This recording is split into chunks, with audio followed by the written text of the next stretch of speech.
আর 2 দিন পরে ঈদ। আর আমাদের মসজিদে এই যে প্যান্ডেল করছে, অনেক সুন্দর করে প্যান্ডেল করছে। এই রাস্তার মধ্যেও করছে, রাস্তায় একদম ফুল রাস্তায়, পুরা রাস্তায় করে রাখছে। এই যে দেখেন, এই দিক দিয়েও দেখা যায়, তারপরে ওই দিক দিয়েও দেখা যায়। ঈদের একটা আমেজ আমেজ লাগতেছে, ভালোই লাগে। এক মাস সিয়াম সাধনা করার পরে এই ঈদটা যে কি আনন্দের।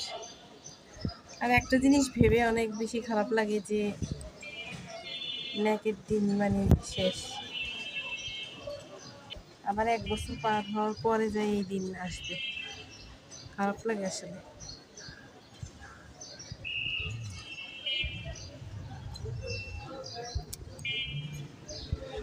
রোজা আসে রোজা চলে গেল, 30টা দিন কোনখান দিয়ে চলে গেছে আসলে টেরও পাইনি।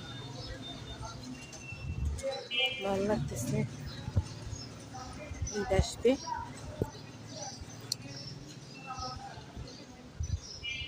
আমাদের বড়দের আর কি ভালো লাগা, রান্না বান্না করো সকাল সকাল উঠে, তারপরে সারাদিন শুধু রান্না বান্না ঘরের কাজকর্ম নিয়ে ব্যস্ত থাকতে হয়। ঈদ হয়েছে ছোটদের, যখন আমরা ছোট ছিলাম তখন আর কি আনন্দ পেতাম আর কি। এখন হয়েছে ওই রান্না বান্নার মধ্যে, অন্যকে খাওয়ানোর মধ্যে আনন্দ, তারপর বাচ্চাদের শখ আহ্লাদ পূরণ করার মধ্যে আনন্দ। তাও একটা ঈদের আমেজ বলে কথা, কিছু করি আর না করি আর কি, ভালোই লাগে।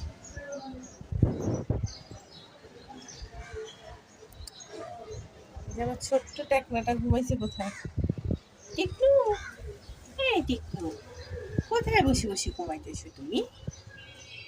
তোমার জন্য কি ঈদের পোশাক কিনা হয়েছে? ঈদের পোশাক লাগবে তোমার? আমার কোলে উঠতে হবে না, তুমি শো, যেখানে আছো ওখানে ভালো আছো। এই যে টমেটোর চারাগুলা লাগাইছিলাম, যে টমেটোর চারাগুলা বড় হইতেছে, মাঝে মাঝে আবার কিসের এগুলা বীজ উঠছে, কোত্থেকে পড়ছে, পাখি টাখি আনি যে পালায়, ওইগুলোর থেকে উঠে। আমার মনে হয় যে এই মিক্স মাটিটার থেকে ওখানে আমার টবের মধ্যে গাছগুলো অনেক বড় হচ্ছে, এখানে কি আস্তে আস্তে গ্রোথ হচ্ছে। এই যে এখানে টবের মধ্যে এখন অনেকগুলো আছে, সরাইতে পারি নাই আমি। এই যে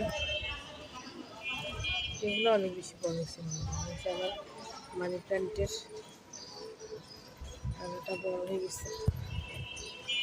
দেখেন এগুলো না বড় হয়েছে বেশি, এই যে এখানে 3-4টা গাছ অনেক বেশি বড় হয়ে গেছে, এগুলোকে আলাদা করা লাগে।